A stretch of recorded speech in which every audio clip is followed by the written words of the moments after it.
InDigital is on a mission to improve the 911 industry. Our goal is to create something better to go above and beyond the current standards. Our passion for creating the most advanced, well-designed solutions led to our position as an industry leader in next-gen core services. For the millions of calls processed over our emergency IP networks, to our Text for 911 solution, Texty, to our disaster recovery and backup solution, Mevo, it's easy to see we love what we do.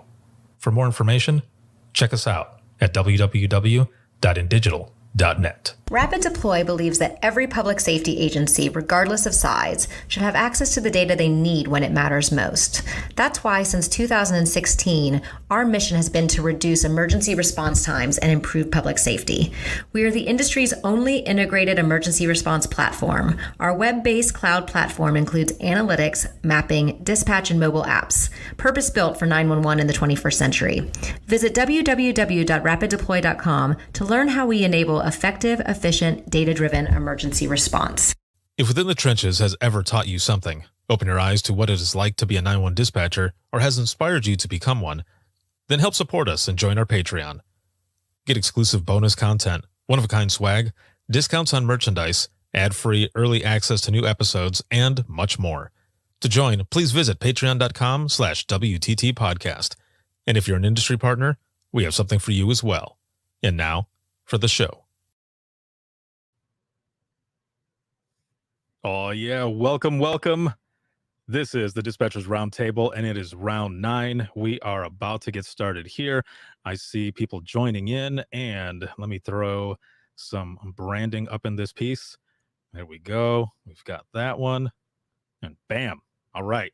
We're about to get started. We're going to have some fun, and this live broadcast is sponsored by InDigital as well as Rapid Deploy, and thank you very much to all the patrons for everything that you do. I wouldn't be able to do everything that I do without you, as well as all of you who are watching and listening, those who are supporting. I appreciate it more than you know. Again, this is the Dispatchers Roundtable. This is round 9, and I am going to start by introducing my guests. But first, actually, you know what? I'll save the intro music. Let me do the introducing first. So here we go. My first guest. Bam. Leslie, NETA instructor, how's it going? It is going well. How are you? I'm doing well. Excellent. Now, you just got out of work, right?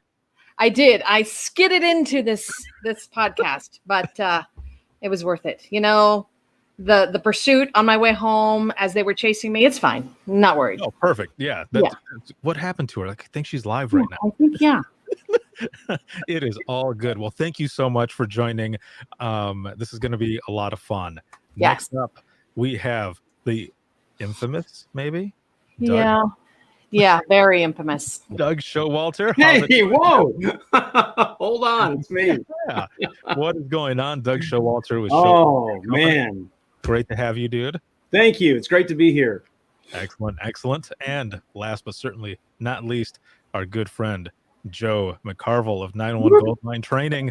Hello, everybody. Or old line training, like we like the kids with them. Oh, Yeah. That's right. The Old old line. training. Yes. Yes, the old line training did make it kind of famous there for a little bit, but that was funny. Yes. Well, now that I've introduced all of you, you are also the crew from the We Speak Dispatch podcast. And this is it weekly or every other week? It's about every week now. Every week? Yeah. All right. You guys got episodes going up. You're on iTunes. You're all over the place. Also on YouTube as well, right? Yeah. iTunes, Spotify, iHeartRadio. I Joe's think got there's us. 9 different ones. Yeah. Joe's got us on, so we're on everything. You can't We avoid send out smoke signals on Thursday morning, and skywriting on every other Saturday. Periodically, I go to people's houses, knock on the door. You want to hear this? And we're also on And most of them Facebook, say, no, we don't. Yeah. No. We don't. No. Nice. Facebook, Twitter, YouTube. We're everywhere. Yeah. Awesome, man. Excellent. Well, we're about to get started, so let me hit the music here. Oh, my. Ladies and gentlemen, children of all ages, welcome to the Dispatchers Roundtable. Nice. Boom. Yeah. Love it. Yeah. Once again, the Dispatchers Roundtable, round number 9. It is August 26th. It is just after 8 o'clock.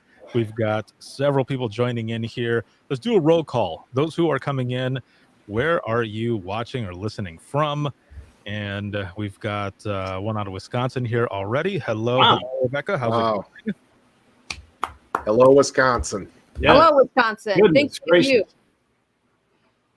Now, we're going to get into some topics here as everyone is rolling in to watch and saying where they're out of. And Carson City, Nevada. All right. Welcome. Sweet. Welcome. Nice. Should I update where I'm out of? Hold on, let me put that on there. Oh, that's right.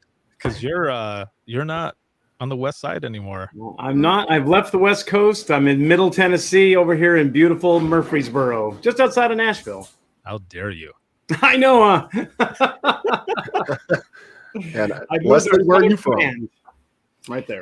I'm representing the West Coast. So, Talk yeah. slow. so really? And Oh, I'm Southern representing California. the Midwest and from Iowa. That's right. Iowa, Wow. dude. Kelsey's from Iowa. Hey, Kelsey, thanks for joining from Iowa. Yeah, hell yeah. There you go.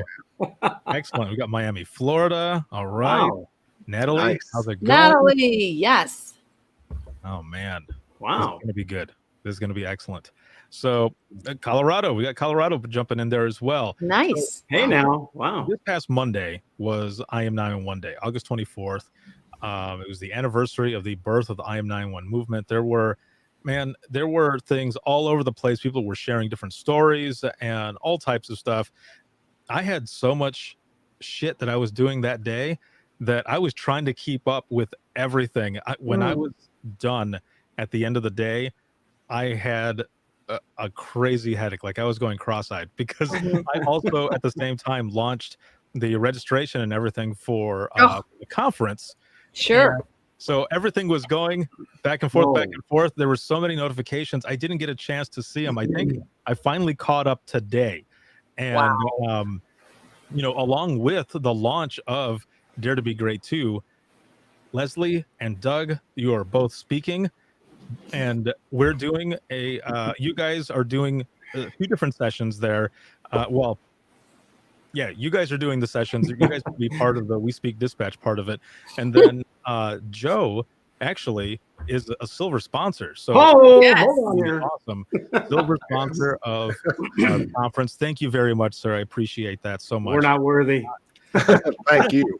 I cannot wait for everything that you have that you're going to be talking about there. So that is going to be excellent. Now, one of the things that I wanted to share as well is, I saw this today. Like I said, I just caught up with everything. Let me pull it up here because I just want to give a shout out. And I don't know if any of them are watching, but maybe they'll see it in the replay. So I want to share this really quick here because I thought this was really cool. Oh, wow. And Look at Wow. this Wow. is from Very cool. Harrisonburg, Rockingham Emergency Communications Center out of, I believe, Virginia. And that. Wow. this was awesome. They have their caption says, today we as dispatchers are celebrating National I Am 911 Day. And in the quote here, it says, in the moment of crisis, I am the voice within the trenches.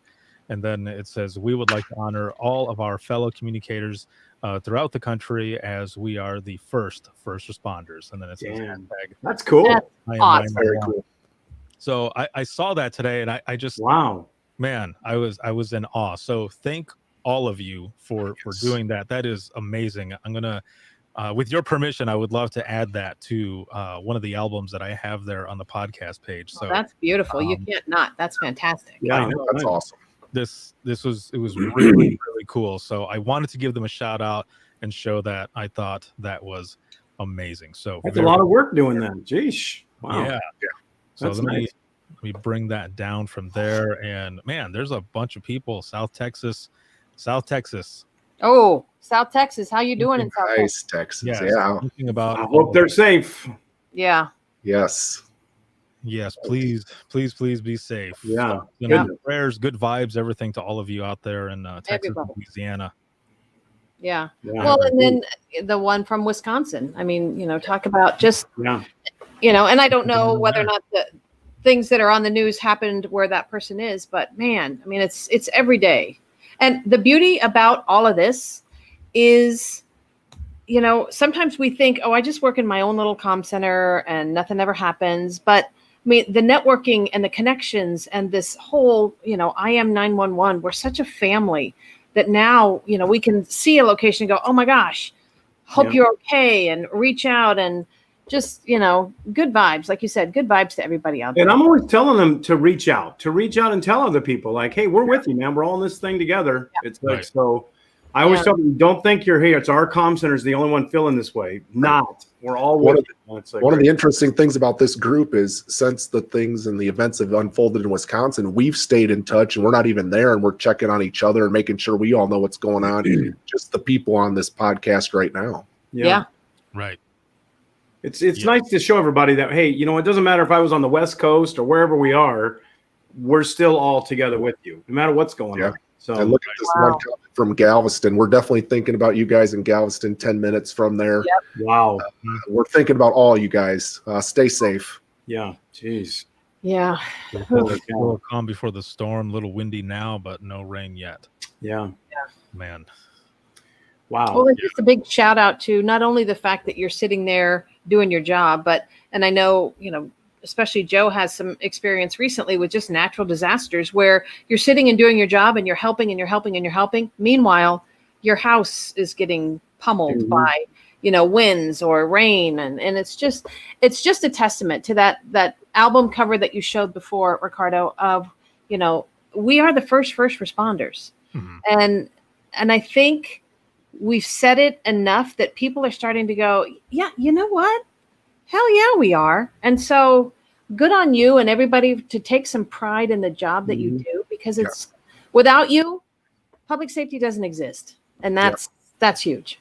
I mean, I'll tell you a good thing is I usually talk about I am 911 in every class I ever teach. I just always bring, it's always the first thing I talk about. It's so cool now that I bring it up, and 90% of the people are like, we do it already. We're listening to it. And I'm like, awesome. That is so great. It's like, I like to have everybody kind of on it. And then I tell them about the Thursdays that you were doing and all, and everybody's like, what time is that? I'm like, I don't know, because I'm on whatever time zone I'm in, Central or whatever. Right. So, yeah, I was going to change it at one time to make it an hour earlier. You should.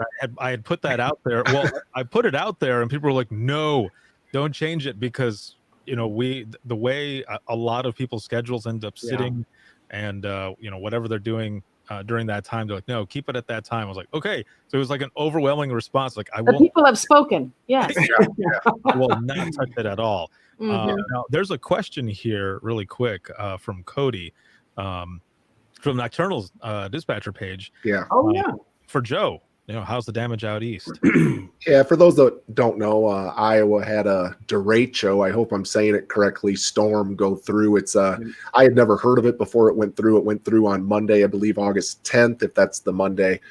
And it's a inland hurricane. And they clocked winds at the agency I work at up to 140 miles an hour in our city.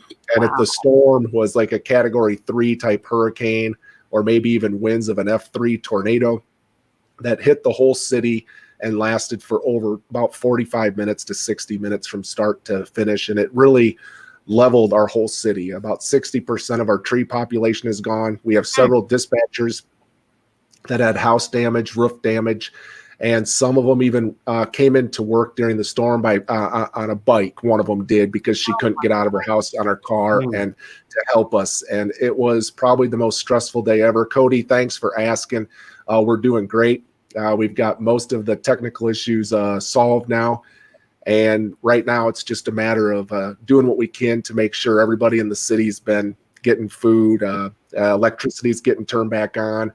And I'm really proud of our dispatchers. So if any of them are listening, I want to thank them for what they've been through in the last 15, 16 days, because it was really, really stressful. And a lot of them have house damage of their own. Yeah, so a very severe storm, and more from that coming up in the near future as I gather some pictures and some videos to put out to everybody. So definitely with only a 45-minute type storm like that, I'm thinking of everybody again in the Texas and Louisiana type area. I just can't say it enough. We're thinking about you.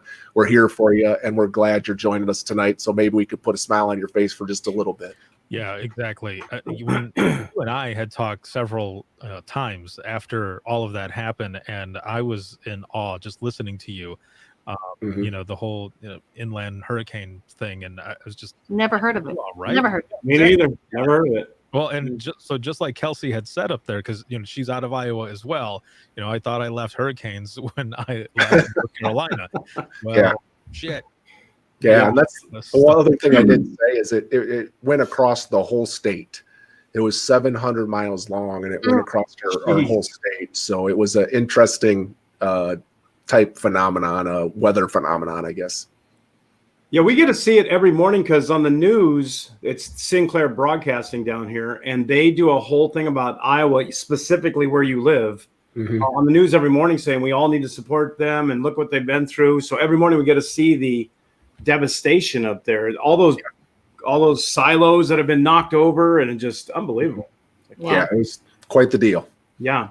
Now, kind of talking about these storms and such, it's kind of a good segue here into one of the first topics that we're going to talk about is, technology then and now, because, a lot of these, disasters that are happening and stuff and with the technology that's out now, we're looking at remote dispatch type scenarios.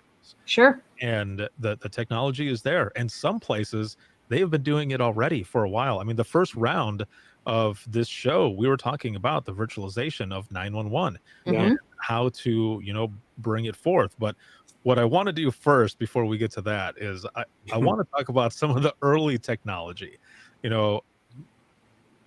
Doug, I knew it. well, I had some prepping. Well, here's the thing. When I started, Doug, tell us about 911 when dirt was new. well, when I started, we didn't have cell phones. It was just only people that had cell phones were doctors. We all had pagers, and not the pagers that give the number, the pagers that just beep, and then you got to call some number to see what the message was. So when we answered 911 calls, we got absolutely nothing. I mean, it was up to the dispatchers to figure out where you are, what highway you're on. So we knew the areas so well, backwards and forwards, when I worked in LA County. So we knew every street that they were on. And as technology grew, I remember people being really like, oh, that's never going to work. What's this caller ID thing? That'll never happen. And now look at what we got.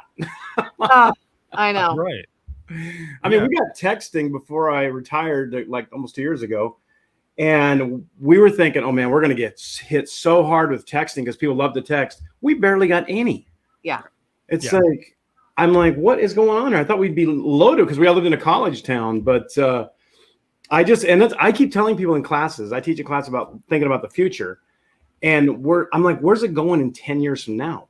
10 years ago, we didn't have half this stuff. What's it going to be 10 years from now? Is it going to be holograms on your console? It's going to be that Obi-Wan Kenobi thing. I was going to say that. Leia? Right. Yeah. I mean, somebody put up on Facebook the other day and I don't know how I feel about this, but how it's going to send the 911 call to the responding officer. Oh, yeah. There's the same time you're answering. Yep. So I'm not sure about that one. Yeah, I'm thinking about caller ID and the dispatch. Going back a little bit, the dispatch center that I worked at before I ended up going to the private side, dude, we didn't even have caller ID on the actual phone. Like, if there was a non-emergency call that came in, it didn't pop up there. Now, we finally asked for it because we said that would really help us out. And if somebody calls in, because not all emergency calls happen on 911. Yeah. Right. There were a couple times where we took suicidal calls. One that I remember when I was in training, and the person called and then was talking and then hung up. It's a 10-digit line. There's no caller ID. We didn't have. You had to get out the big Hanes crisscross, those big books that weighed 45 pounds.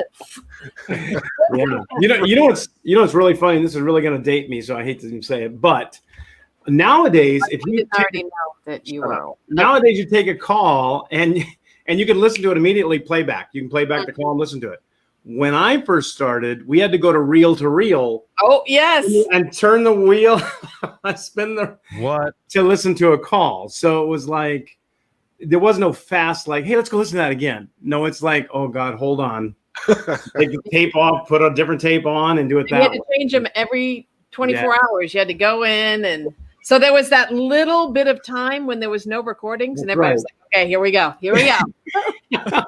See, Leslie's up there with me because she knows that stuff. So yeah, and Joe and I are like, yeah. I got no one. cell phones, no internet. I got one, and then my one would be the fact that even when I started, there were no computers in our squad cars. And now when they lose their computers in their squad cars, you hear, oh my gosh, the computers are down. But my even better one was the security cameras at the law enforcement agency I worked at. They were being recorded to VCR tape. Oh my God. So every morning at 6 o'clock, we had to get up, push rewind on all, I think it was 2 or 4 different VCR cassette tapes. That thing would go and rewind for 20, all the time. And then we had to grab the new VCR tapes, put them in, date them on a thing, and then put them in this like a storage area. So we were recording security around the building on VCR tapes when I started. So and we that's were cutting edge. Yeah. We were cutting edge back then. That's the thing. And, to Doug's point, stuff is changing so quickly. What is going to happen? The next 5 to 10 years, it's not going to look anything like it does today. Nothing. Yeah, right. Nothing. Yeah, I mean, just today they posted a thing that I think it was somewhere in Ohio, if I saw it right, is now they can video conference with the 911. I know there's other places, but Ohio, just somewhere in Ohio launched it, I think, where they're able to grab a hold of video from the 911 caller's phone and interact with it. Yeah, I saw somebody put up something about that, a director of 911 from someplace. And his thing was, I have to prepare our dispatchers to see it now. Right. Not just take the call, but to actually watch it happen. And that can change everything. And when I brought that up to classes, I get so many dispatchers say, oh, hell no, I don't want to see it. And it's like, it's going to happen. We're going to have to go with the times. It's going to happen. So, and you can't put that video on hold. So it's not like you can be watching something and another 911 line rings and you got to pick that up. It's like, now you're a witness. Yeah. Now you're an eyewitness to what, and it raises a lot of red flags. And just the stress and the mental well-being of, like you're saying, a lot of dispatchers want to be a part of public safety, but they don't want to see all of that stuff. Yeah, and I think it's really going to have to up our game with how we manage stress and counseling and debriefs and peer support and just all of that stuff that, again, 5 years ago we didn't talk about, now is going to become an absolute that has to happen. Well, daily. On the flip side of that, though, for the not so serious calls, if the caller can see the dispatcher, I mean, you really have to be able to not react going, oh my God. So, I thought you were saying that you needed to be camera ready. Does that happen? Well, yeah. I think we're going to see a lot of the, like the paper plate with the smiley face. Maybe, yeah. The avatar comes on the screen. How many people who are watching right now, how many of you are using some of these systems where you are able to do video and everything? I don't know that I know a lot of people, personally, that are using this right now, but also this also brings up another question. So I wrote an article for the IAED. It was a magazine that was all dedicated to like 50 years from now, like a futurist type thing. Like. Sure. Yeah. And I wrote my article like an old journal, almost like a time capsule type thing, where a dispatcher from the future finds it from someone from the past. Sure. Cool, and what I talked about in there was how technology had moved so fast, and what we ended up losing for a while was the human element, and that we needed to get that back. Right. And that, there were also different things that we needed to do for, mental health and wellness and such because of video and people being able to see it. But that in a weird turn, that the closure that they never got was they finally got it because they were able to see it. And in that same sense, it actually kind of helped. Right. So, that's interesting. I've had a lot of people complain that if we do get video, and there are many centers out there that have, they don't have a lot of staff. So you're working the radio and you're working the phones. And if you're stuck on a radio looking at this, Saw that. if you're looking at something, it's like, what if you missed something on that video because you're watching radio at that same exact time, or the caller thinks you're not listening because you're talking on the radio? I mean, there's things I like to, when I teach classes, I show Popular Mechanics. Remember that magazine from a long, long time ago that talked about flying cars in 1990?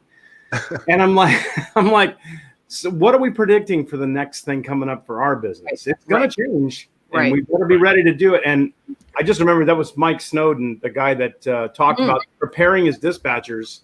It's one of my homeboys. I know him. Yeah, there you go. And I have his news article he had, and I show it in classes. But it's so true, because we have to get ready to say, are you going to be okay seeing this? Seeing something happen right in front of you. I mean, I guarantee every single person listening and on here has had phone calls where we can't get that voice out of our head. Right. After all this time, but imagine seeing it. Right. And the thing that scares me, and Ricardo, as you're talking, because of COVID, I know there have been some agencies that have come up with, and the technology exists, where they're actually working from home. So they're actually answering 911 calls. They can log into a virtual desktop and they can essentially work from home, which on the one hand, you think, oh, so cool. I can answer 911 in my pajamas, sign me up.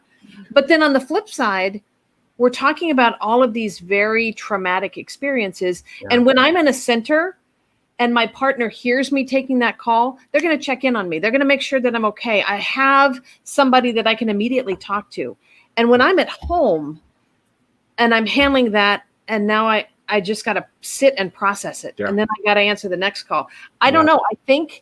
I think we should be very careful with, I want to work from home, because that human element that you're talking about is such a vital part. We opened this round 9 with how important it is for relationships and feeling like we're a family. Yeah. And if we isolate ourselves so much that we're working from home, I think that too can have a negative impact on. Well, I think they're saying with the COVID and the kids going to school, they're saying the same thing, that the kids are missing out on the camaraderie that they get in school. Yeah. I think also that the video will most likely, hopefully, be one way where they don't see us, we only see them.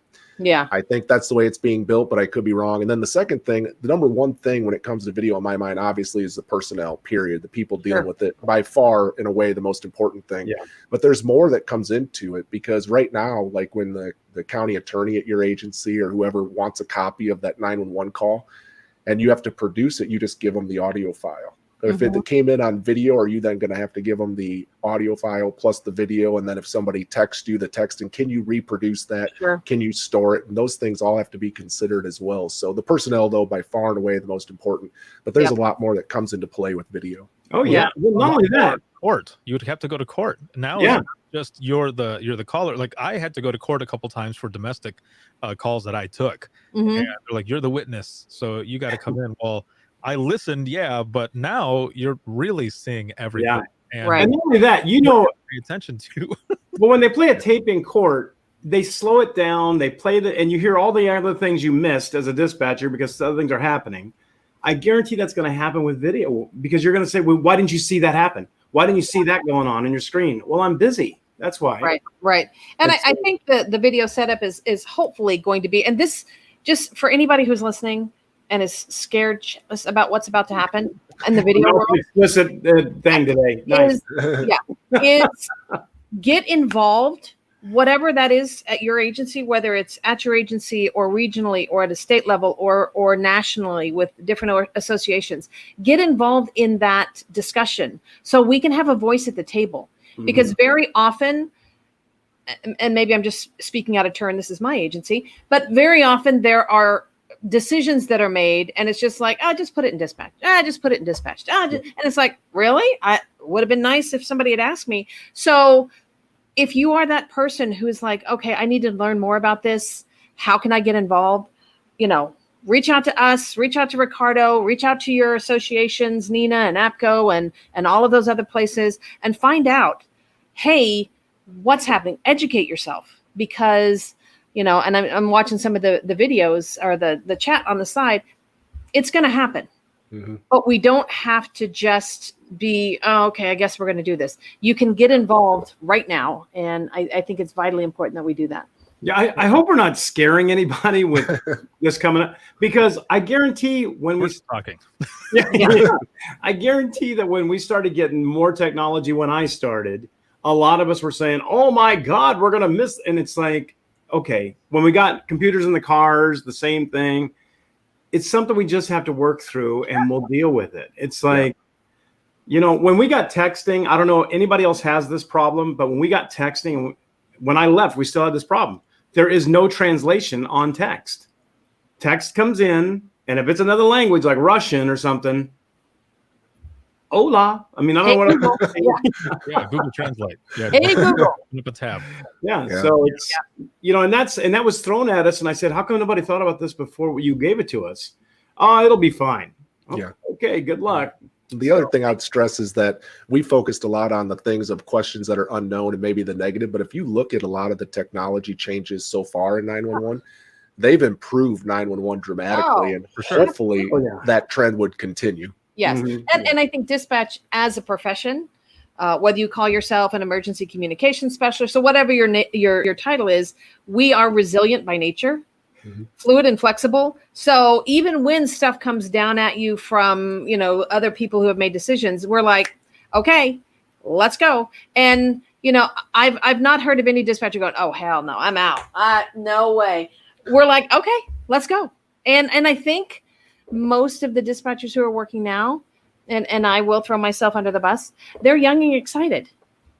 I'm old, not as excited. Well, thank you for admitting that. This is a self-help line now. So, yes. But I think that's the evolution of technology. I think for any of us who have parents or older family members who are on Facebook, it's only because they needed to stay in touch with their grandchildren. And I think that's how technology is evolving, is we are going to maybe kicking and screaming, but we're going to do it and then realize, hey, this is kind of cool. Yeah. Yes. No, exactly. I've got something that I can tell you, something that happened to me when I was first working within digital. I was one who was going around and training different dispatch centers on how to use it. And we were out in West Virginia. We were in Charleston. Shout out to my homies in Kanawha County. and I was out there with them, and I remember someone come, or I heard someone say, oh, so-and-so probably is not going to like this because, people don't like change. And I said, who? And there were two a little more seasoned dispatchers, and they very experienced people. Those two women were amazing. They were the ones who actually, they're like, check this out, look what we can do. And I'm just standing there, and I looked over at the other people, and they're like, and the other ones were the ones who were more like, oh man, I don't know if I want to do this, but they were kicking ass and taking names. They were wanting to jump into it and everything. And so that was really cool. Now I had put something in here really quick. I had thrown out a question, and I said, what are some things you would not want to see, or would you rather have like videos and such sent to maybe a supervisor? Because when I was working over there, that was one of the things that we were trying to do with different customers, is say, look, it's built for this, but we want to do it where it's going to help all of you. It's going to benefit you. So how do you want to see it? Do you want it to go to, a supervisor profile, have profiles, and then it would just go to supervisors, and then you can email it out to offices or something like that. However you want to do it, because we want to make sure that, we're building this for all of your people. Yeah. And I think to that end, to me, that sounds like, oh my gosh, we are going to be creating promotional opportunities for dispatch centers, because right now it's, okay, you're line level, maybe you can become a trainer, and maybe that's it. But as technology evolves, I think it's going to force a lot of comm centers to start to create these levels of opportunity for promotion and for doing something different. And that in and of itself is very exciting, because there is so much responsibility that's going to be placed on people that maybe aren't necessarily answering the call, but that are touching it in some way. And a lot of people coming into the job now are familiar with technology, so it actually could reduce some training time, possibly. As they add more, the training time may stay the same, but as familiar as people are that are coming into the position with technology now, it could increase efficiencies and improve training time all around, Right. In the long run. But I do think, and I don't know, maybe y'all have experienced this at your centers, and Ricardo, you were kind of talking about this earlier, and Joe especially, and, Wisconsin and Galveston and these places that are going to be affected by these storms, is we also can't rely so much on technology that when it goes down, we don't know what to do. Yeah, absolutely. Absolutely. There was and this was years ago, but we had a guy from LoJack come out. Oh my God, that was in the 50s. Yeah. Yeah, exactly. And so what he did was he placed a stolen vehicle, someplace in the city, and he got these two officers, and it was a race. Okay, let's see who can find the stolen vehicle first. Well, one of the officers was a canine, and he couldn't work in his canine unit for whatever reason. So they put him in a regular car, and he didn't have time to sign on to the MCT. I had been at the agency for 28 years, so I know which streets go under the freeway or over the freeway or dead end at the freeway. He didn't, because he had always been, okay, well, the MCT tells me the address and it tells me how to get there. And so when it came to knowing the quick ways north and south and east and west, it was, didn't have it. Yeah. Yeah. Geography is the biggest thing. Yeah. We just, it's great when it works. And I think it definitely changes the way we do things, but you can't ignore the basics. You still have to pay attention. That's why I used to, even though we had a CAD that did all this stuff, we still trained on maps, because if the CAD goes down, you better know how to use a map, because yes, line them all up. Yeah. Geography is probably the most important. But Ricardo, you got a lot of comments on the question you asked about what's something you want to hear or whatever. Yeah. So I'm going to circle back to that real quick. And what popped in my mind right when I saw you write that question is a lot of people work in the agency that they dispatch for, and know family and friends. And if a video call came in with a family and a friend, no matter what kind it is, that's what popped in my mind when I saw that question, is really anything with a family and friend, just because I think their personal connection would also be there as well. Yeah.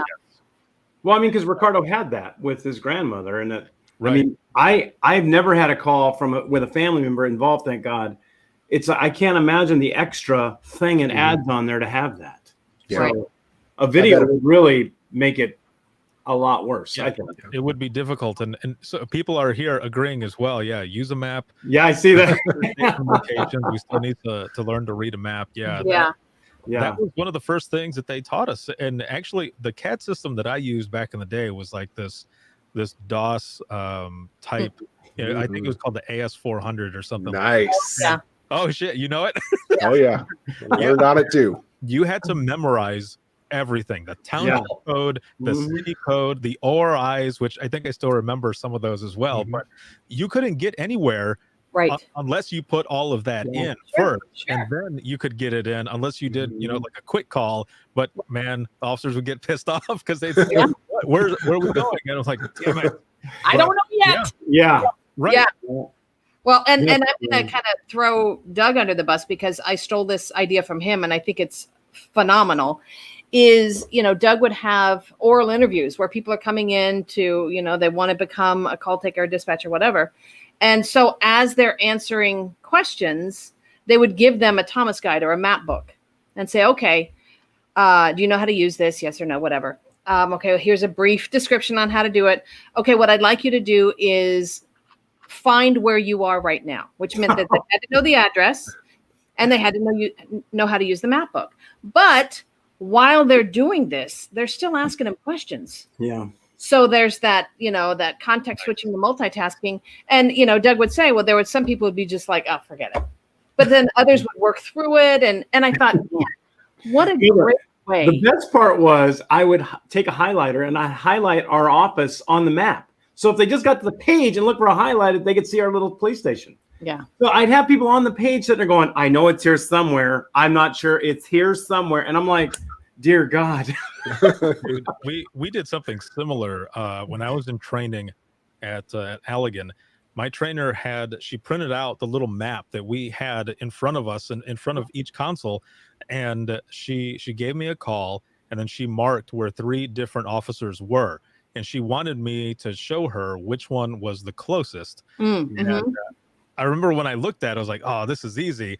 And I messed something up, and she goes, actually, you would do this one because there's this and this and these different roads. And I thought, damn it. But I knew that because I did a geo ride, and I knew that it was there. And I thought I was cool. And I just jumped into it. And so I just always try to tell people technology is great and it's wonderful. And oh my God, it's perfect. But it goes down sometimes. It don't work all the time. And you gotta be ready instead of just going, okay, well, we're done. Let's go home.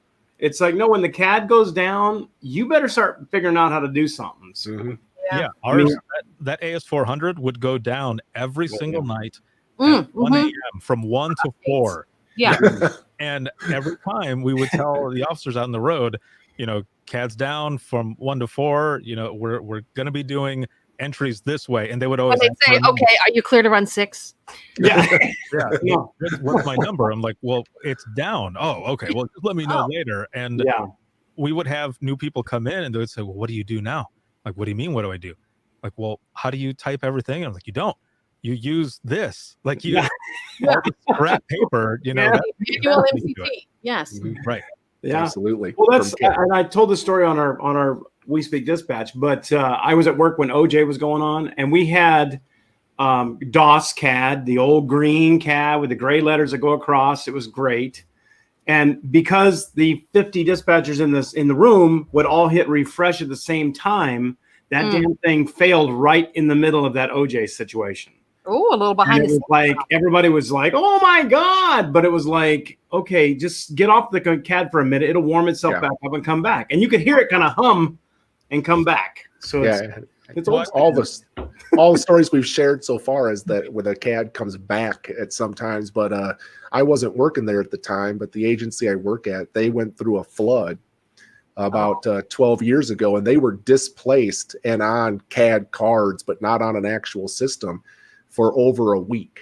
So not only planning to be able to do it for a short time, but also being able to have enough supplies and everything else to be able to do it for an extended period of time if you have to, and definitely training on it when you possibly can. Right. So and I think, and I've heard this from other people, and I know there's some people on my agents or from my agency that are on right now. So this is going to be secret. Don't tell anybody. But I think as supervisors, if you know that you haven't trained on manual CAD for a while, that you just walk in one random day and say, CAD's down. Okay, let's go. And just flip everybody around and have them start using cards, because in the major events, the natural disasters, the O.J. Simpson pursuits, all these things, you're going to need to know how to do that. And we can't forget, we got to have the basics. So the way we did that, Leslie, at our old agency, Leslie, the way we did that is, this isn't the current agency, but my old agency, I'd walk in and tell them just to turn off their monitors. Because that way, if something major did happen, they could just turn them back on quick. But I would tell them for the next hour, we're on backup systems, and they would just turn their monitors off and have to do everything that way. And it worked really, really well. And I would usually get chief and sheriff to approve of it as well. And it was a great training exercise and everything else. But we did practice that periodically by just turning off the monitors, but keeping the computers running in the background. And I think it's great training for the field units as well, because like Ricardo's saying, there's always going to be the officer who says, okay, well, what's my number, or clear to run 6, or what's the previous calls at this location? Dude, we're down. I can't tell you. Yeah, hold on. Nothing showed up, right? Okay, we're out. So, I did meet a dispatcher from Louisiana after Katrina was over. And she was dispatching in a center that flooded over by Slidell. And she said the water was up to her waist, and she was still trying to dispatch units. And I'm like, but she had the best attitude. She was so like, I knew I had a job to do and I had to do it. And I'm like, damn it, that's why I love dispatchers, because they have that kind of resilience to do that. They are dedicated. I said, aren't you afraid of being electrocuted? And she's like, I didn't even think about it. I'm like, I love that. That's awesome. That's awesome. Dedication right there. Yeah. We talk about new technology coming in, and some people being afraid of it, just like you were saying, Doug, with texting. It really ended up coming on, and like no one really uses it. Don't get me wrong, there are a lot of places that do use it, and there have been success, but I think that and I can just speak for the company that I was working for when they were doing texting and looking at the numbers and all. The inbound text to 911 numbers compared to the outbound where they can initiate a text from 911 were completely different. Like for the entire state, they were only doing like 800. And I think that that can be accredited to a good public education campaign. Yes. Because people realized it's not supposed to replace voice. No, that's not what it's supposed to do. It's the last straw, really, to get to 911 if you need it. I think people who are in a traumatic situation are always going to want to have that human contact. Right. That they want to hear that voice, and they want to connect with somebody on the voice. And kind of circling back to Ricardo, you were talking about, and we spent some time talking about the video chat. Is we kind of got, oh God, do we want that? But how many of us, because of COVID, have become so reliant upon these types of platforms where now I can see you? I mean, and the We Speak Dispatch crew, we kind of joke that it took a pandemic for us to realize, hold on a second, we could see each other. That's kind of cool. And so, there's that other aspect of, the whole texting, or I'm sorry, the whole video thing can be a little bit scary. But if I can, you can see my face and you can see my expressions and I can see yours, and we're connecting that way, that's going to change that component as well. Right. Yeah. Now, talking about, Joe, you brought this up about, the possibility of seeing friends or family and such. That is also, that's a good segue into the next topic, where we're kind of talking about friends that are out on the road. Now, this was actually something that was brought up in the most recent episode that I had put out for Within the Trenches, episode 340, where the dispatcher that I was talking to, she was talking about how she was getting to know a lot of the officers and all, and some of the people that she worked with weren't really, down with that. I mean, it's all about developing those relationships, right? Those friendships. And that's what she was getting at, was that by developing those friendships, and a lot of people have said it. I spoke to Ernie Stevens, who's an officer out of San Antonio, and also his story, as well as his partner Joe for Crisis Cops. Oh yeah, from HBO. Yeah. Documentary. He was talking about the same thing, about how whenever he would hear a voice, and I'm sure everyone has heard this as well from certain officers, but when they heard that certain voice on the radio, they knew everything was going to be okay.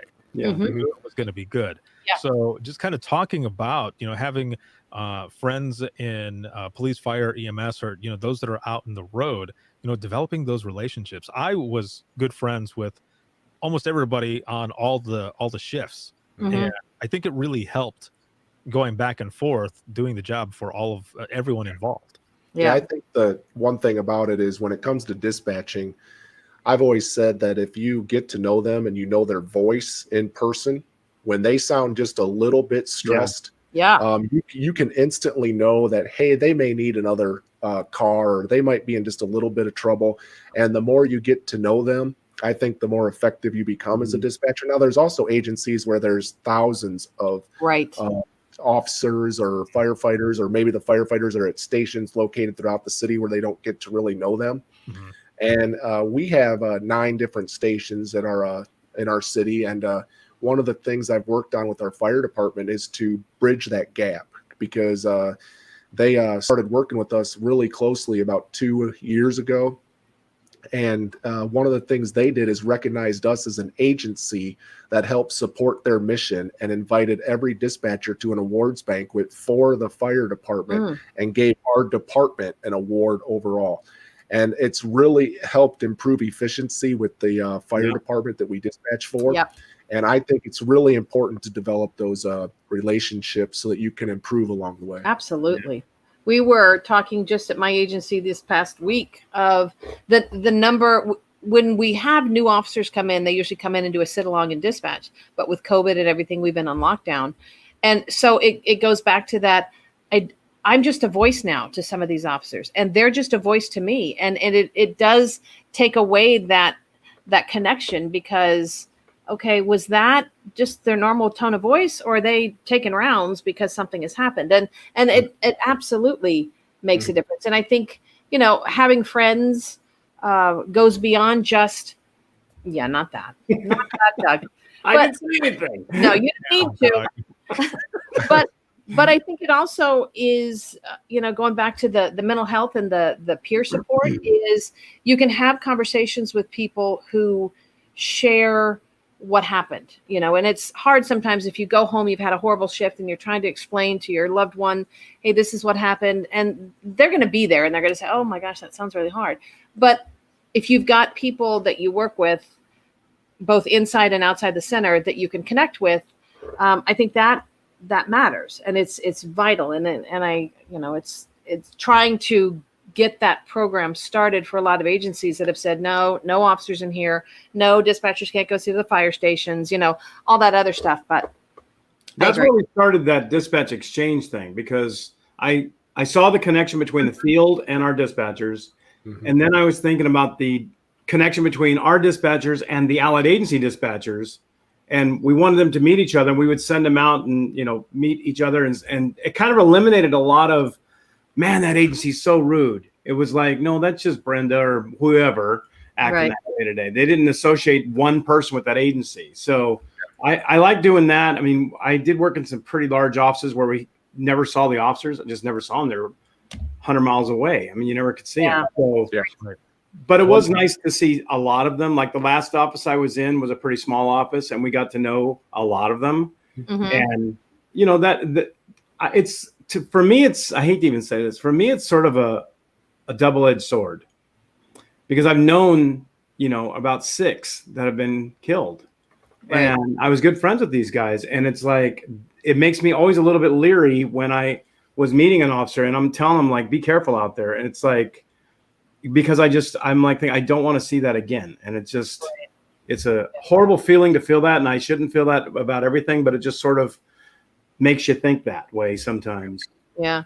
And I would say for any dispatcher, even if you don't currently go to roll call or briefing or whatever you call it, ask if you can go, because 9 times out of 10, it's because somebody in patrol didn't even think, oh, maybe we should have dispatch in here. So go be in that environment, because you want to start building those connections in a professional level. And then, I just saw that with Kelsey. I'm like, come on.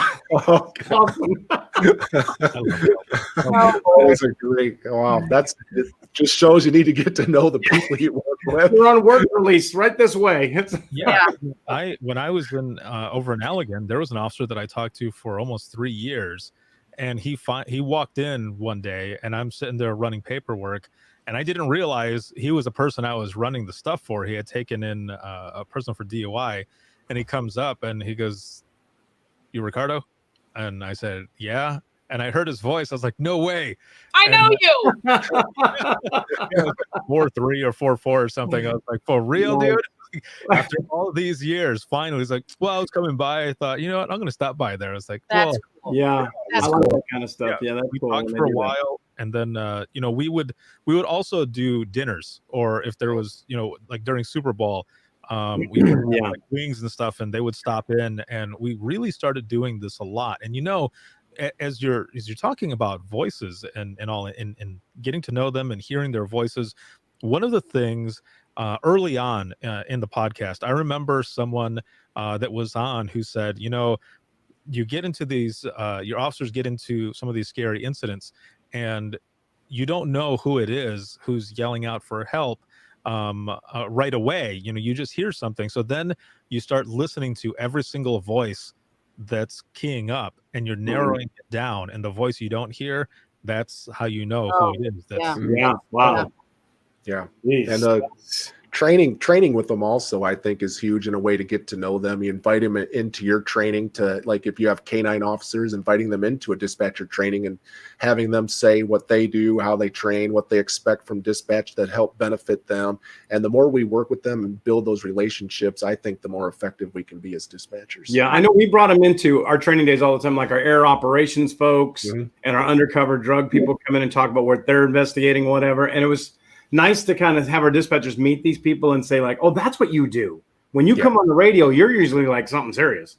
So, and our helicopter guy was telling us, hey, if I have an emergency on board, I'm going to just scream out like where I'm at, and that's it. I can't get much more because I have to tell everybody else around me where I'm at. So we were learning some valuable stuff by meeting these field personnel. So it was great, great for us. And we actually, one of our training days, we had our training officer come into our training day and let everybody fire a taser. So yes, that was really fun. That's cool. That was quite fun.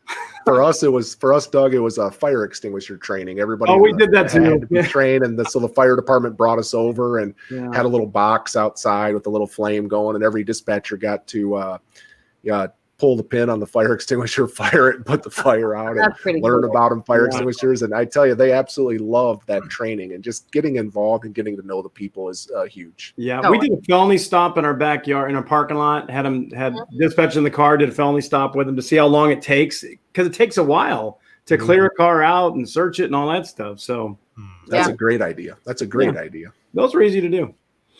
Man. It's nice to kind of get them out. In fact, we even had a used spike strip that we brought it in training day, and the officer showed them how to do it. So no, you cannot choose who to fire that. No, that list would be long. Yeah, and I would be afraid it would be me. So we had them use a target. We had our dispatchers go through active shooter training where they were the bad guys, and then they also got to be part of the entry team. And we also did canine training. So if you were ever on a ride along and the canine officer went down, everybody needed to know where the sleeve was in the trunk. And if you wanted to, you could take a bite from the canine, and it was pretty cool. Damn, that is pretty. I did warrant service training with some of our dispatchers where we were the bad guys in a house, and our officers did a entry where they just came into the house. And I've seen it on TV, and I thought, this is nothing. And the sergeant kept telling us, Doug, badmouth them when they come to the door, tell them, get out of here.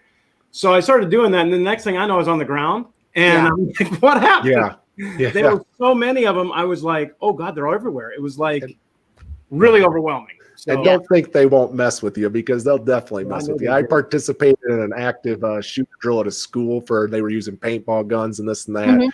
And I got, my first role was be the shocked citizen that keeps his hands in his pockets and won't listen to what they say. Yeah. And I was one of the first people they saw walking in. I tasted those lockers that I got shoved into. Joe, you're just a small little thing. Nobody sees you. It's just tiny. Yeah. So they definitely take the training serious. They'll give you some interesting roles if you participate. So just be well aware in advance. I didn't realize give you some fun roles. Put handcuffs on me, because I thought, well, they'll just pretend like click. Right. Somebody had handcuffs on behind me, and I'm like, it goes just click. Well, when I'm like looking around going, I don't really think I'm supposed to be in cuffs on the ground. They're like, yeah, you are. Shut up. And I'm like, oh God. Yeah, our SWAT team threw flashbangs. I'm still having, those things are loud. And I'm not a fan of that kind of stuff. So I did that once, and I'm like, I'm out.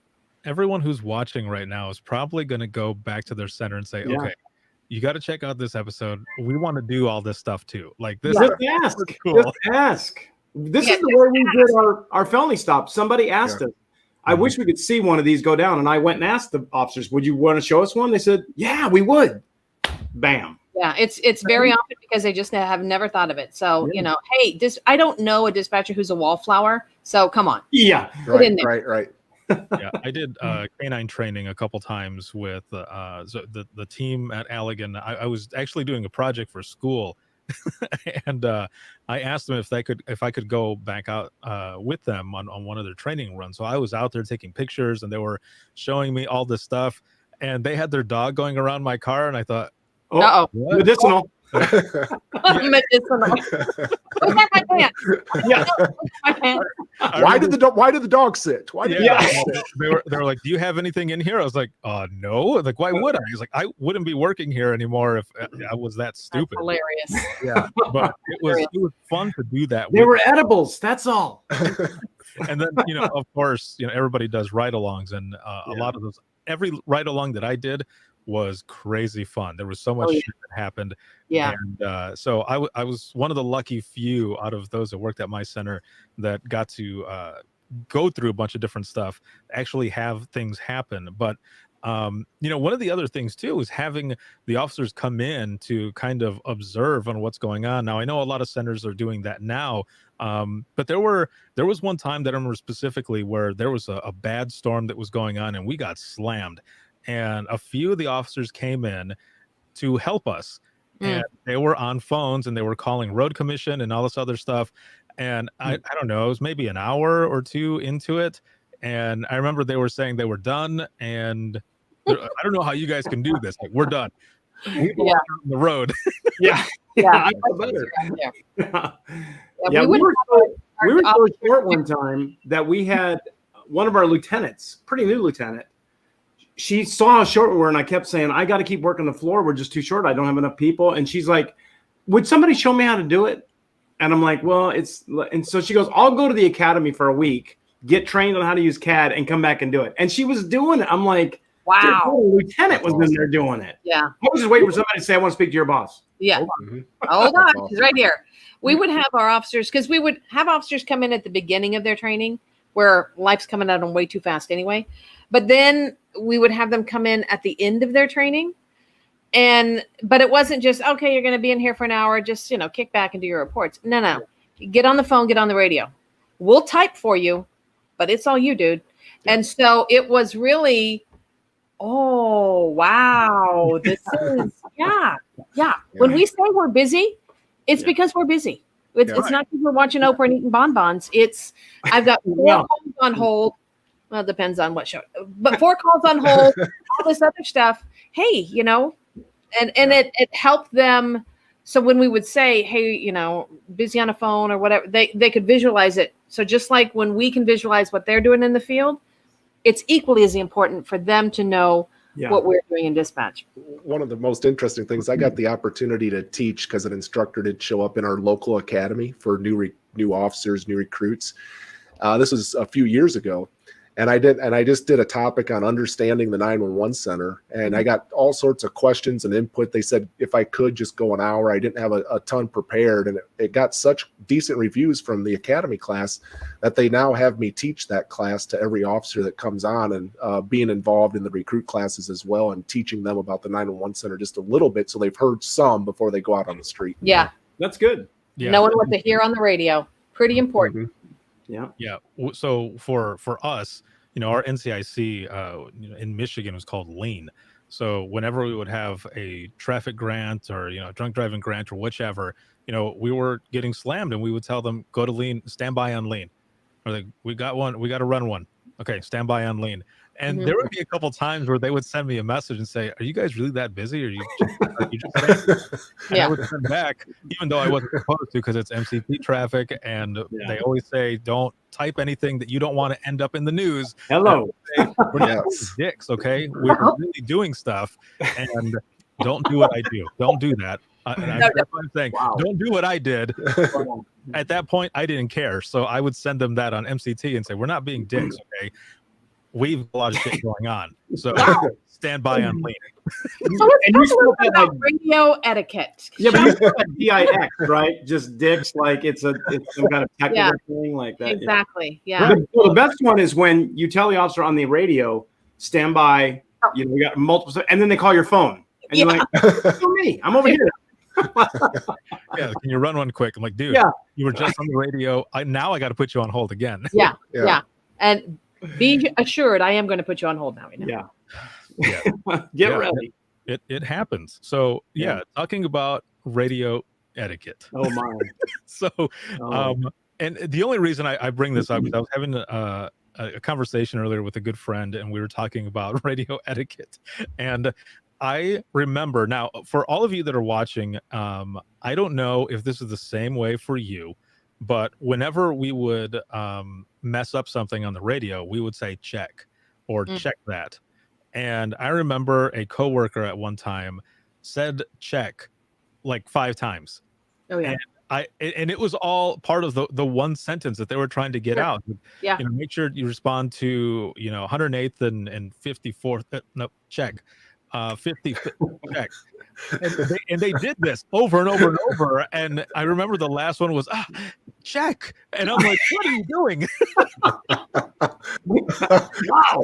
They unkeyed, chuckled for a moment, and then keyed back up, and then was able to get it out. But I thought, damn. Nice. And the That's officer funny. just, kind of chuckling and says, 10-4, we'll be en route. Well, whatever. Check that out. Check. Yeah, we'll check it. Yeah, we say correction. That's correction. Okay. Yeah, and I have been in situations where I'm talking to normal people who don't work in public safety, and I'll misspeak, and I'll say, "Oh, correction," and they're like, Yeah. It's part of your vernacular. I'll tie it all the way back into our first topic of old and new. So for us, corrections, the officers or law enforcement used to click us all the time because we didn't get their name. So if they didn't like something that we sent them to, they just start clicking and not saying 10-4 and everybody's clicking you. Yeah. So that's kind of what our forced corrections is. Well, we would say, can you 10-9? Can you repeat that? Every time they would click, we'd say, can you 10-9? I couldn't read that click. Yeah. And now we get their name or their car number. So I wish we would get that. Took it away. Said, because we get the clicking all the time. That just drive me crazy. It's like you can say copy or tempo or something. You don't have to just click the damn mic. It's like it's okay. And when I was new back in LA, this is when our motor officers had those big microphones. 61. And so it used to, as they were driving like 100 miles an hour, these motorcycles, their mic would be hitting their mouth, and you'd hear and it's like, oh my god! I mean, you're like, I have no idea what he just said. Yeah, like on Wayne's World when they're ordering the donuts and stuff. Yeah, yeah, same, pretty much. Yeah. So for Corey, you talk about 10-9. Yes. So 10-9 at our agency is also repeat your last traffic. Yeah. So just for people who don't know me, this is my license plate. 10 fork and 9. 10 strike 9. What the hell did you just say to me? So I've had people, I've had agencies pull me over and just go, cool plate. Yeah. Well, I did. That's awesome. So I used to work at our academy, and I had on my license plate frame our area numbers are numbered. There's 3-digit numbers, and I got the wrong number put on my plate. It was supposed to say 048, which was the communications training program, but it was 002, which is internal affairs. So I got pulled over one time, and the officer walks into my car very nicely. I roll down the window, and he goes, "Where do you work?" And I said, "At the academy." And he goes, "See ya." I'm like, he was thinking I was internal affairs. I saw that guy later on, and he said, "Where do you actually work?" And so I told him. He goes, "But that's not the right number." I said, "I know they messed it up. I know, you know." Yeah, That's radio funny. etiquette's important. But you know, the funny thing is on radio. Did you guys ever do where somebody's really getting nasty with you, and you're like, "Goat head," and they're like, "Did you just say goat head?" And it's like, "No, go ahead." We would say goat head, or I remember one of the troopers. He always thought he was that he was cool. I'll just put it that way.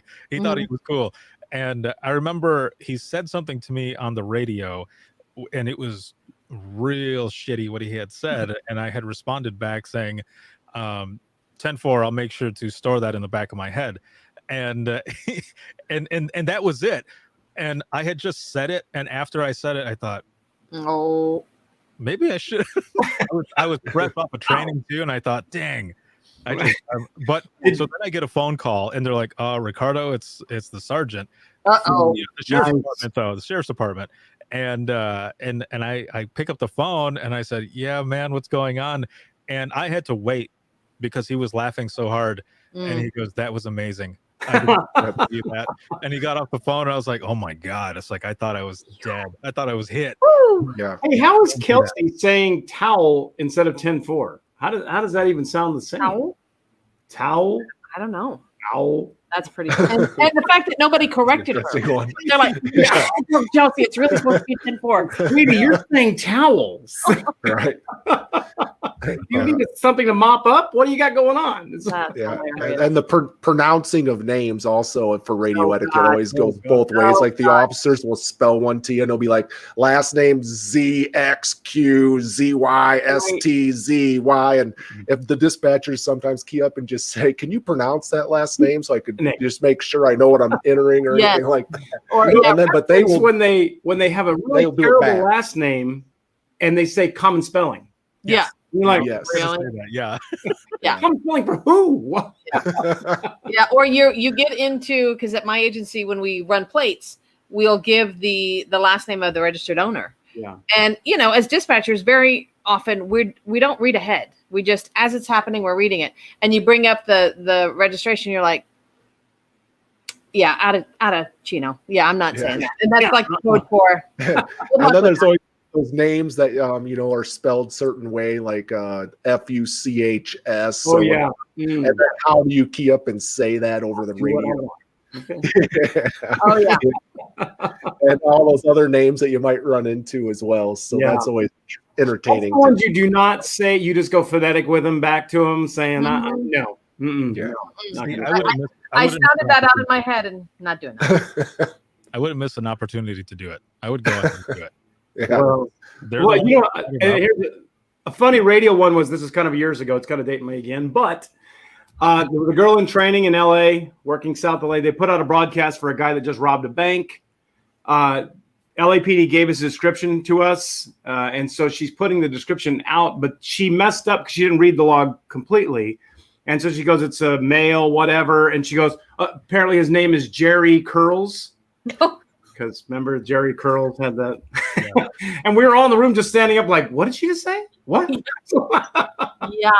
And she had no clue that she said it that way. And she was like, Jerry Curls, is that his name? Yeah. So it could be. Sure.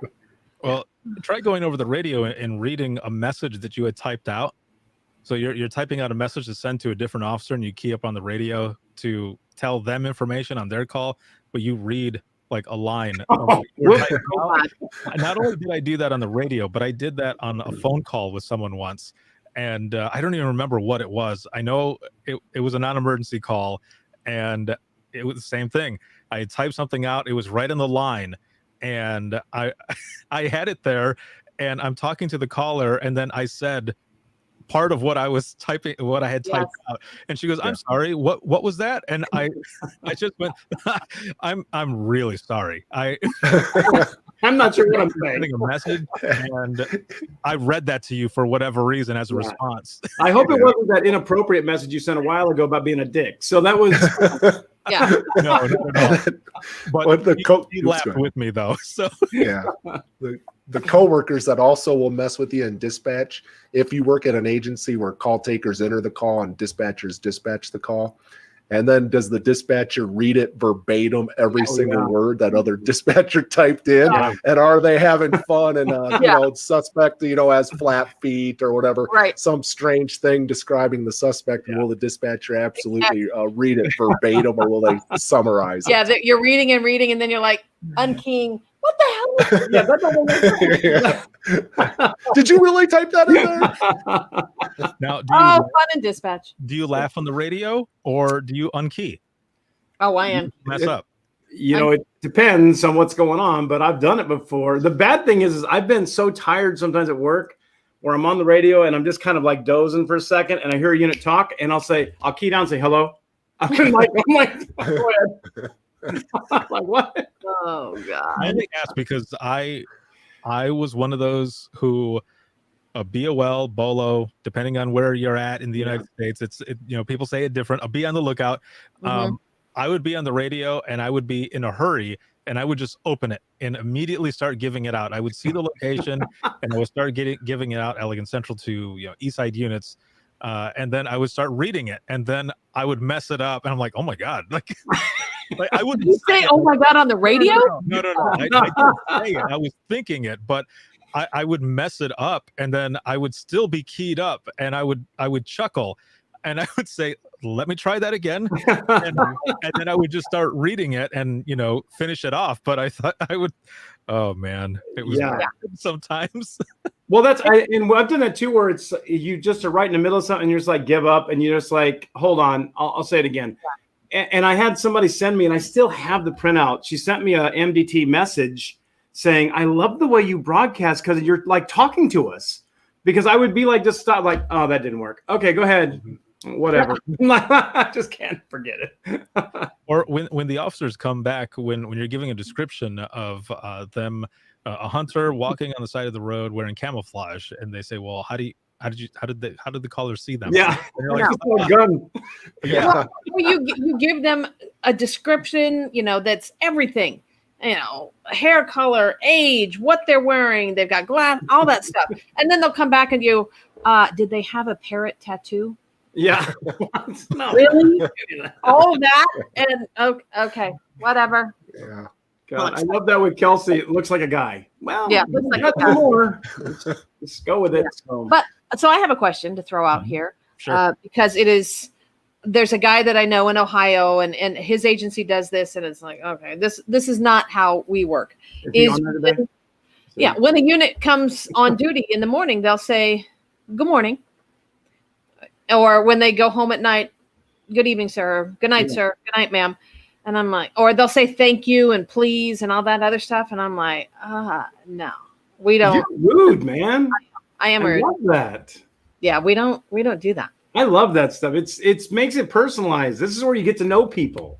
Yeah. I think it can be once in a while, Leslie. I kind of in between you two. I just don't think it should be every radio transmission. Yeah. So when everybody's coming up, it's good morning, good morning, good morning, good morning, good morning. Well, half of them don't even turn the radios on until they get in the car. But yeah. Damn, dude. But I'm at least nice. I would say that. I'd say like, good evening, whatever. It's like I'm not just rude, like just give them a click. If someone said it on the radio, I would say it back. But I would too. If they didn't, then yeah. No, I mean I never did. So yeah. Yeah. If somebody says thank you to me on the radio, my response, I'm just like, whatever. No, my response is code 1, which is our code for I acknowledge, code 1. But I'm not going to be, "You're welcome." Oh, that's just sad. I know. God, how rude are you? Jesus. This is just sad. No wonder you work in a small town. God. You know what? God almighty. You get your code 1, your code brown. Oh, Lord. Oh, God. Are we going to go down that path? No. Okay. I will leave it there because okay. All right. Oh, mama. we had a Zoom meeting where we went down that path before We Speak Dispatch started, and it was absolutely interesting to know about all the experiences people have had involving those codes. Yes. Various assorted codes. This is why we do Zoom happy hour after privately. We don't do it makes sense. Because I'm afraid Kelsey would be updating something over here saying well, we have wait a minute. Towel. Thank you on the radio. I respond towel. Kelsey, that's awesome. That is funny. Oh my God. I'm going to say that tomorrow on the job. Towel. Just see if anybody goes. Yeah. See if anybody says anything about it. Oh my Lord. Well, this has been excellent. It has. I mean, we're almost gone an hour and a half here. God. So Crazy. You gotta go to bed. Grandpa. Where's my Metamucil? Bring him his Werther's so that he can go to sleep. Werther's. Oh man, no, seriously, thank you all for being here. This has been a lot of fun. Joe, where can everyone who's watching learn more about We Speak Dispatch and email shows, yep, website? We're on we speak dispatch at gmail.com. We typically post an episode on Facebook and YouTube somewhere in the middle of the week. That same podcast episode will be broadcast to our podcast platforms, which is Apple, iHeart, Spotify, Google, Anchor, Radio Public, Pocket Casts, Breaker, and Overcast. And then I am affiliated with 911 Gold Line Training, and you can also find me at www.911goldlinetraining.com. Beautiful. Wow. And Doug Showalter, where can people find more about you? Showalter and Company. You can Oh, get it snap. on Facebook, Showalter and Company. We have a website, showaltercompany.com. We're out there. We're all over the place too. Not as much as Joe's got us on podcasting, but I'm all over Facebook, Instagram, all that. So please contact us. Go over to our Facebook page. I post new stuff all the time, so you can see it. Excellent. And Leslie, as a NINA instructor, man, I saw your the TC tips that went out. Oh, yeah. Very nice. That was Thank excellent. How can people find out more about some of the classes and everything that you're doing? So you can always go to the NINA website, www.nina.org. My email address is Leslie911ENP, Edward Nora Paul, @gmail.com. But, what? Click it. But yeah, check us out at NINA. We've always got our calendar, training classes that are coming up. COVID's kind of thrown a wrench in things, but we're out there, and we'll always be on We Speak Dispatch, and look forward to connecting with everybody. And for Dare to Be Great too, that's going to be amazing. I can't wait. It is. And hey, one quick thing about We Speak Dispatch. If you want to be on with us, you can email us and say you want to be on with us, and we'll put you on the Zoom with us. So there you go. Look at that. Awesome. Yep. Excellent. Thank you all very much. I'm going to bring your screen down, and I will be right back with you. For all of those who are watching and listening, thank you very much for tuning in for round 9 of the Dispatchers Roundtable. If you have any comments, questions, or you want to be a guest on the show, you can email us, and that is going to be wttpodcast@gmail.com. Again, that'll be wttpodcast@gmail.com. You can follow us on Twitter. That is @91podcast. You can like us on Facebook. That is facebook.com/Within the Trenches Podcast. This episode has been sponsored by In Digital, as well as Rapid Deploy, and the show will always be free. However, if you're looking for any bonus content, the behind the scenes series that I'm doing, the Singing Badly in My Car songs that I do, as well as discounts to the store and t-shirts, all types of swag, you can check us out, and that'll be patreon.com/WTT podcast. Thank you so much to the patrons and all those who listen and watch and support. I wouldn't be able to do all of what I do without all of you. So thank you so very much. And again, to my sponsors In Digital and Rapid Deploy. This episode can be seen 24/7 on Facebook, YouTube, as well as Twitter. And the audio portion, when it gets added, and also for Within the Trenches podcast, the flagship show of the Code 7 Podcast Network, you can hear that 24/7 on Apple Podcasts, iHeartRadio, Spotify, your favorite podcasting app, and withinthetrenches.net. Have a good one, everyone.